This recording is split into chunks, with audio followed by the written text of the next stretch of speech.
Greetings, Dragon Ball fans, and welcome to the fourth part of my What If series. What if Vegeta killed Gohan? We left off with the androids having wiped out the Z-Fighters, and Kami taking an injured Gohan into the time chamber. Unfortunately, an infinite energy-powered cyborg Vegeta took it upon himself to obliterate the lookout, severing the connection to the time chamber. 3 weeks have passed since the lookout collapsed, and Bulma powers on some massive generators for her next attempt to access the dimension held within these doors. A portal stutters and flickers into existence amid an array of massive cables and uncomfortably warm machinery. Moments later, a mass of rock, dirt, plants, and other junk is violently ejected as the dimension collapses behind the portal. A slightly injured Bulma wakes up to see a scratched, bruised, and unabashedly naked man looking down at her. He looks puzzled, like he's looking through her, like he doesn't know or doesn't believe that she's actually there. In her daze, she has no idea who this man is. His ragged, waist-length, bright blonde-green hair and awkwardly braided beard all obscure the naked man's features. Behind him, a slim, very young-looking and equally naked Piccolo digs through the rubble, pulling out random people here and there. Korin, Yajirobe, and Mr. Popo are all amazed to see Piccolo, since they know that he died. They'd found what was left of his body. The man stammers a bit, unable to find words. Then, with a hoarse, unused voice, he introduces them all to, Akumu, the Namekian says, slowly, as a crowd starts to gather. Master Gohan's little nightmare. Bulma is stunned as the physical reality of the time chamber hits her. This gaunt, old-looking man is Gohan, a starved, 30-ish-year-old, naked, unshaven, and very, very unwashed Gohan. She hugs the uncomfortable and bewildered man, despite the smell, crying about how sorry she is for taking so long to figure this out. The physical touch finally confirms for Gohan that this is in fact very real. Gohan tries to remember where the self-named Akumu had come from. Kami was there? And then he wasn't. He'd laughed at Gohan and spat at him as he faded out. Mr. Popo steps up and takes Akumu's hand for a moment, then looks down, sadly. It's not Kami at all. He pulls out a small stone ball and asks if Akumu can fix it. Akumu stares blankly at the perfectly round stone before asking what it is. A Dragon Ball? There's something, a feeling that he should know what it is. But no, he shakes his head sadly. I apologize, he says, glancing at Gohan, then back down at the ground. I too am useless, Master. Gohan nods to him, forgiving the failure. It's all too much to process right now anyway. After an awkward encounter with a shower and some detestably itchy clothes, they are invited to a small celebration. While this mid-android rampage world severely lacks food, what there is mountains as far as Akumu and Gohan are concerned. Ignoring everything around them, Akumu gulps down this wonderfully clean and, flavorless water, and Gohan eats and drinks himself sick. The next morning, an incredibly uncomfortable, massively hungover, and very agitated Gohan is determined to escape. All these people. He just wants to go. To hunt down those kids. To hunt down Vegeta. The still injured Bulma begs them both to stay, to rest, to recover their strength a bit, but Gohan doesn't even notice her pleas. He flies off, and Akumu follows him after bowing apologetically. Once airborne, Gohan is struck by the beauty of this ruined world. While the cities are mostly rubble, there is so much life, so much detail. He had forgotten what it was like to actually see things. After hours of flying around aimlessly, investigating every little perception and sensation, and scaring the heck out of the very flying person-phobic survivors, a mentally exhausted and once again hungry Gohan returns to Capsule Corp. This cycle repeats itself for a few days as Gohan and Akumu adjust to life outside of the time chamber. There are possibly even a few embarrassing occasions where one or both of them arrive for breakfast, completely naked. It takes a few weeks for Bulma to work out that Gohan's now golden-green hair reacts directly to how agitated or anxious he is. This is especially evident when he's around lots of people, noises, or just not engaging what's left of his mind on something. She decides to invite him to help her work on the spaceship that she'd started building in the hopes of traveling to New Namek for their Dragon Balls. On one condition, however, he needs a haircut and a good comb. 3 hours later, they emerge from Bulma's room with Gohan's hair reaching only the middle of his back. Bulma had kept it that long so she could reliably spot his mood swings. Months pass working on the ship while waiting for and investigating any reported sightings. They arrive, too late, to the scene of pointless death and destruction. The lack of resources and production capability hamper efforts to build the ship. Bulma is not sure if they'll be able to build the ship in time, but for Gohan's sake, she keeps silent. Starting early each morning and working late into the night, they both toil away. As time passes, Gohan adjusts to what few people, noises, and clothes there are left in this world.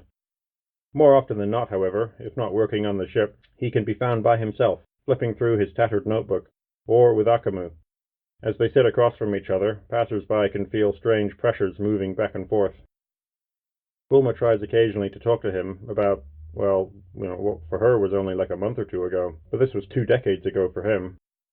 The conversations usually end quite quickly as his hair starts to waft up.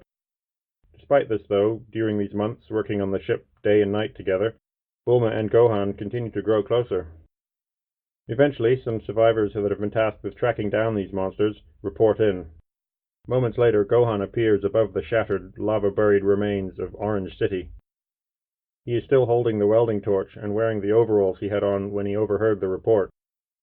He gazes down at the broken city below him, looking for movement, listening for a sound.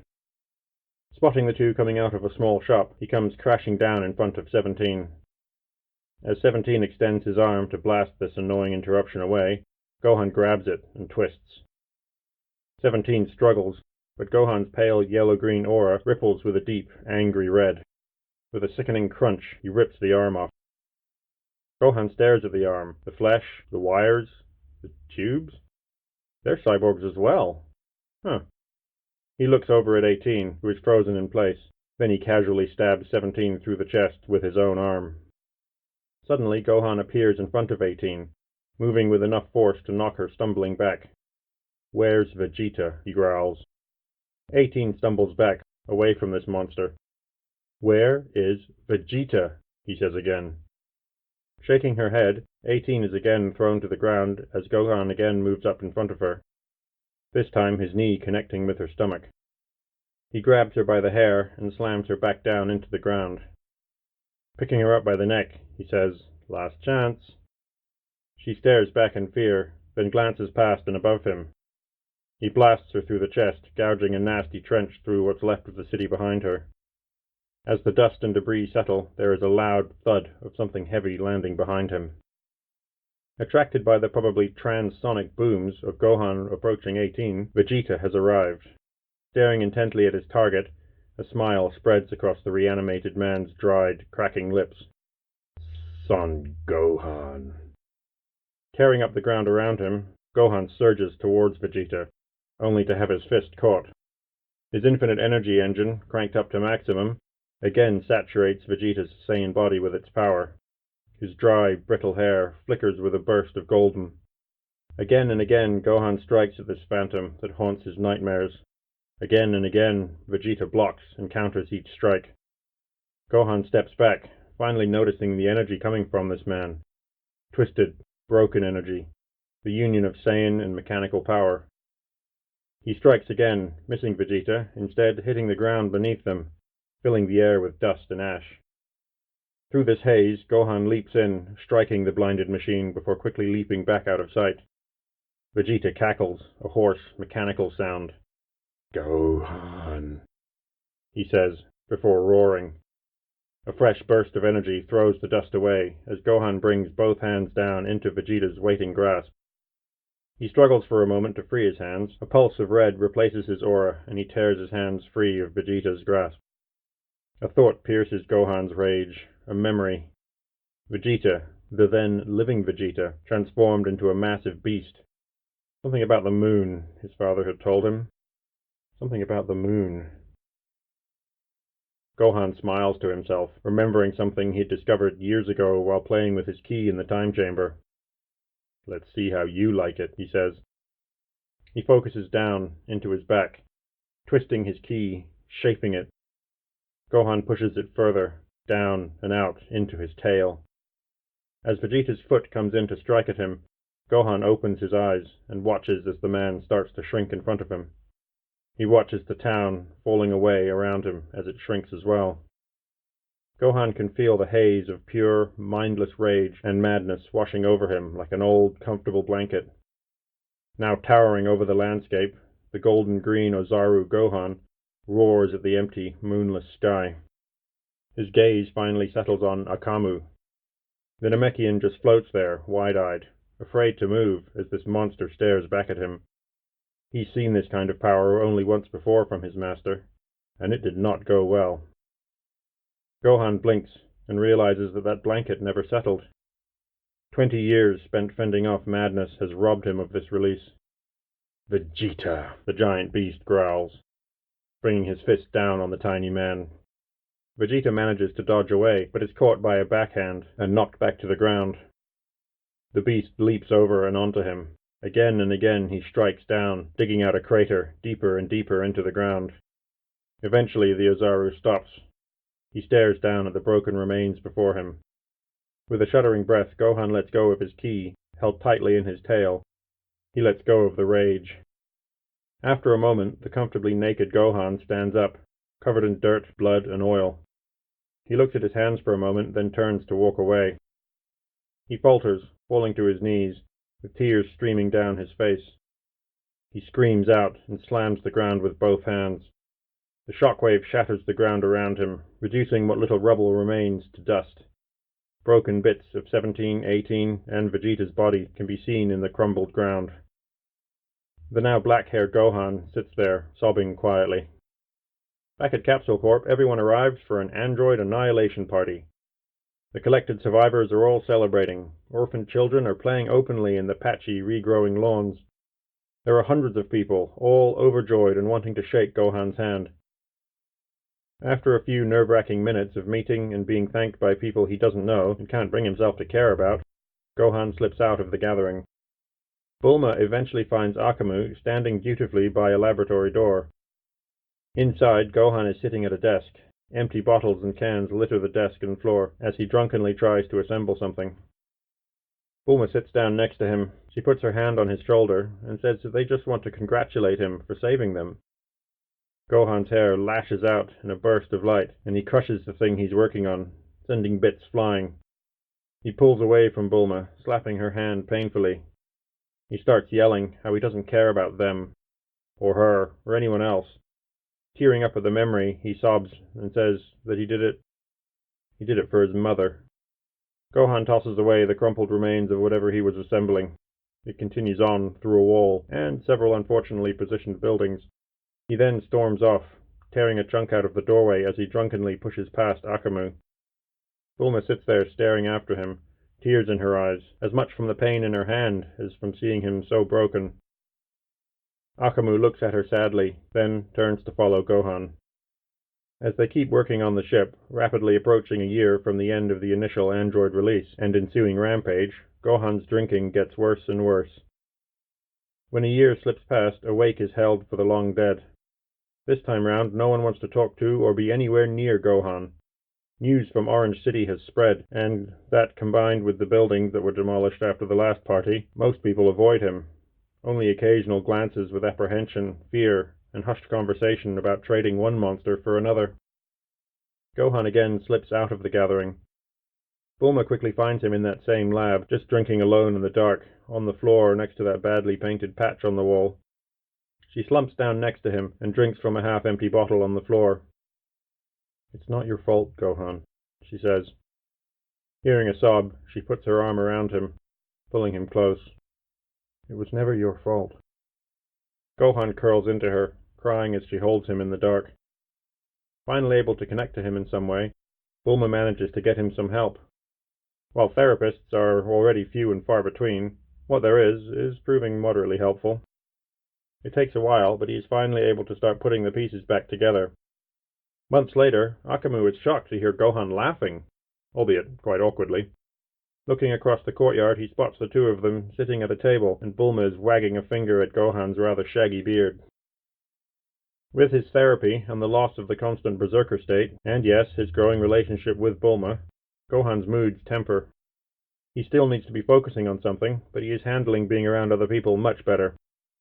Since there's no point in working on the ship as hard anymore, Gohan starts working construction jobs in the city. Seeing all the orphans and other lonely survivors in the streets around Capsule Corp, Akamu gently suggests starting a dojo. This world lacks properly trained people to defend it, and he's pretty sure Master Gohan doesn't want to be the sole center of attention in all future calamities. Gohan is of course apprehensive at the thought of dealing with all those people.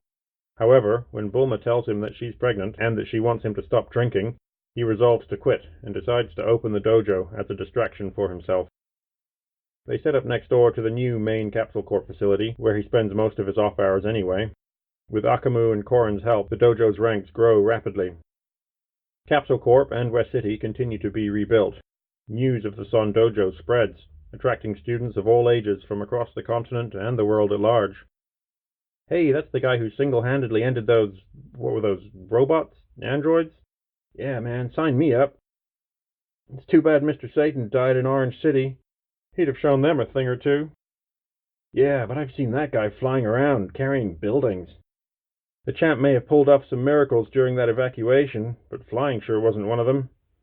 You know, they say he can turn into a monster. I wonder if he'll teach us that. While recovering from giving birth, Bulma has an epiphany about how to combine the time chamber portal tech and the almost complete spaceship into a time ship. Once back on her feet, she spends most of her free time rebuilding the ship, while Gohan takes very well to fatherhood. He spends most of his time babysitting at the dojo, while training what key-capable students Akamu and Korin manage to weed out of the masses of eager applicants. Seeing Gohan and Bulma's family grow, Akamu wonders about starting his own. While Gohan isn't much help, he finally manages to create an egg. The newly hatched Akujin grows up at a more rapid, warrior rate. When the time ship is finally completed, Bulma has to convince a very reluctant Gohan to come with her back in time to try and fix things. He finally agrees, but only if they bring Akamu, Akujin, and their now 5-year-old twins with them, as he doesn't want to risk losing any of them to a repaired timeline. Well, that's a relief. Things are certainly looking up for the future Z-Fighters. With the dojo moving ahead at full speed, and Gohan finding a measure of peace, what will they find in the past? Here we have a chance to ask the, 5 of you who actually watched the video this far? How will this play out? Will they simply create a new branch of their current timeline, with Goku and Piccolo off on Yardrat and the Saiyan Prince safely under the knife in Dr. Gero's lab? Or will they travel to a somewhat less alternate past? The past that the future Trunks originally traveled to? How will Gohan react to seeing the uneasy truce that those past Z-Fighters have formed with the object of his nightmares? Leave your choice in the poll somewhere on the top right, and we'll see what happens next time on Dragon Ball. What if Vegeta killed Gohan?